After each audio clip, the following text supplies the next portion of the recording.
5,000 টাকা মাসে বেতন 5 মাস আপনি বকেয়া রাখছেন। এটা লজ্জাকর। মুসলিম দেশের মধ্যে আপনি এটা লজ্জাকর। এই বাচ্চাদের পিছনে আমরা দিন শিক্ষা দেই, নৈতিক শিক্ষা দেই। নৈতিক শিক্ষা কেন দেই? দেশের মধ্যে অন্যায় অবিচার যত কিছু আছে আপনি যতই চেষ্টা করেন দূর করতে পারবেন না যদি নৈতিক শিক্ষা না দেওয়া হয়।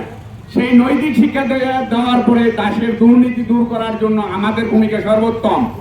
আর আপনারা আমাদেরকে সম্মানই দিচ্ছেন মাত্র 5,000 টাকা, তাও বকেয়া রাখছেন 5 মাস। আর তারপরেও বলতেছেন আমাদের এই বকেয়া বেতন এখন ঈদ চলে আসছে, কোরবান সামনে, কোরবান। আপনারা একটু বিবেকবোধ থাকলে তো এই প্রশ্ন আমাদের এখানে দাঁড়াইতে হয় না। 5,000 টাকা মাসে বেতন, 5,000 টাকা মাসে বেতন 5 মাস আপনি বকেয়া রাখছেন। এটা লজ্জাকর। মুসলিম দেশের মধ্যে আপনি এটা লজ্জাকর। আমাদেরকে যুগের পর যুগ, বছরের পর বছর, দিনের পর দিন আমাদেরকে ডুকা দিয়ে আসতেছেন। এই যে আপনারা আমাদেরকে 5,000 টাকা বেতন দিচ্ছেন, এই 5,000 টাকা আপনার সকালের নাস্তার টাকা হয় না।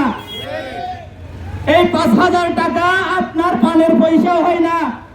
আপনি যে চা খান, একটা চায়ের দাম ভালো একটা হোটেলে যদি আপনি খাইতে যান তাহলে 50 টাকা নিবে। যদি 50 টাকা করে হিসাব করেন দৈনিক, তাহলে আপনার মাসিক ওই চায়ের টাকাও আপনি আমাকে দিচ্ছেন না, আমাদেরকে দিচ্ছেন না। কেন এই 5,000 টাকা নিয়ে আজকে আমাদের সাথে আপনারা এরকম পাইতারা করতেছেন? লজ্জার বিষয় না? 5 ভাগে ভাগ করি, একটা মাসে 4টা সপ্তাহ আসে। ওই 4টা সপ্তাহে আমরা 4,000 টাকা আমাদের ফ্যামিলির জন্য বাজার খরচ হিসাবে আমরা নির্ধারণ করে রাখি। আর একটা খরচ 1,000 টাকা আমাদের বাল বাচ্চাদের অসুখ বিসুখ, আমাদের মা বাবার ওষুধের খরচের জন্য আমরা রাখি, তারপরেও হয় না। মোনালিসা হেভি ফ্লো 15 পিস প্যাকেটের সাথে 8 পিসের একটি প্যাকেট একদম ফ্রি। হাতে গোনা 5টা মাত্র দাবি, এই 5টা দাবি আমাদের সরকারকে মেনে নেবেন। এইটা আমাদের হৃদয়ের আবেদন, এইটা আমাদের অন্তরের আকাঙ্ক্ষা।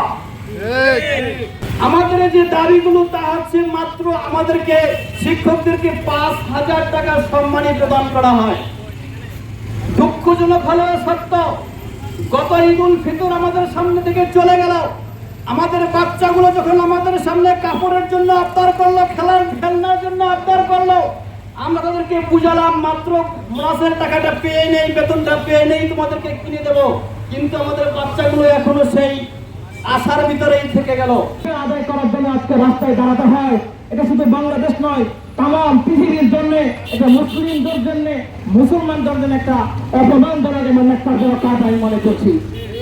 কারণ আমাদের পিছনে আমাদেরকে যখন কোনো মসজিদে, কোনো বয়ানে, কোনো বড় জায়গায় মজমায় দাঁড় করে দেওয়া হয়, বলা হয় হুজুর আপনি হচ্ছেন আমাদের আলেম, আপনি আমাদের ইমাম, আপনি আমাদের বাদশাহ, আপনার সামনে আমরা যেতে পারি না। কিন্তু কার্যকলাপে দেখা যায়, সামাজিক কাজে দেখা যায় আমাদেরকে সমাজের সবচেয়ে নিম্নমানের যে ব্যক্তি, সেই ব্যক্তির দামটা আমাদেরকে দেওয়া হয় না। আজকে আমাদের সংসার চালাতে কষ্ট হয়, এটা এখানে দাঁড়িয়ে বলছে এটা লজ্জার বিষয়। আমাদেরকে বরকতের দোহাই দিয়ে আমাদের জীবনকে সংকটাপন্ন করা হচ্ছে। জানুয়ারি 2025 খ্রিস্টাব্দ হতে প্রকল্প অনুমোদন করতে হবে এবং ঈদুল আজহার পূর্বে সকল বেতন ভাতা পরিশোধ করতে হবে। প্রকল্পে 3য় থেকে 7ম পর্যায় পর্যন্ত কর্মরত বিদ্যমান জনগণকে রাজস্ব খাতমুক্ত করতে হবে। 7ম পর্যায়ে প্রকল্পের বিদ্যমান জনগণকে স্বয়ংক্রিয়ভাবে 8ম পর্যায়ে প্রকল্পে স্থানান্তর করতে হবে। কর্মী ও ক্যাপটেকারগণকে স্কেল মুক্ত করতে হবে।